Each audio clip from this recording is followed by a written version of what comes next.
দারুণ স্বাদের ডিনারটি বানানোর জন্য প্রথমেই কড়াইতে নিতে হবে বেশ কিছুটা পরিমাণ জল। অল্প একটু লবণ ভালো করে মিশিয়ে নিতে হবে। তার মধ্যে দিতে হবে একটা গোটা টমেটো, আর এরকমই হাফ করে কেটে রাখা দুটো পেঁয়াজ, অল্প একটু আদার টুকরো, আর আমি দিয়ে দিচ্ছি বেশ কয়েকটা রসুন কোয়া। ২-৩টের মতন শুকনো লঙ্কাও দিয়ে দিলাম।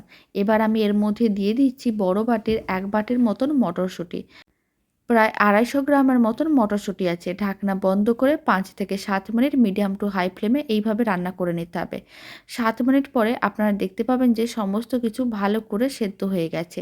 এবার টমেটো, পেঁয়াজ, আদা, রসুন এইগুলোকে আলাদা করে তুলে ঠান্ডা করে নিতে হবে। তারপরে মিক্সির জারের মধ্যে নিয়ে খুব ভালো করে পেস্ট করতে হবে। মশলার মিশ্রণটাকে এক সাইডে রেখে দিচ্ছি, আর মটরশুঁটিগুলোকেও আলাদা করে রেখে দিয়েছিলাম। এবার আমি কড়াইয়ের মধ্যে তেল দিলাম, তার মধ্যে দিলাম কেটে রাখা নারকেলের টুকরো। নারকেলের টুকরোগুলো যখন হালকা লাল হয়ে ভাজা হয়ে আসবে তখন মশলার মিশ্রণটা দিয়ে দিতে হবে। খুব ভালো করে মিশিয়ে মশলাটাকে কষিয়ে নিতে হবে।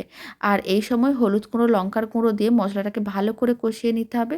তারপরে সেদ্ধ করে রাখা মটরশুঁটি দিতে হবে। স্বাদ অনুযায়ী লবণ, চিনি দিয়ে খুব ভালো করে মিশিয়ে পরিমাণ অনুযায়ী জল দিতে হবে।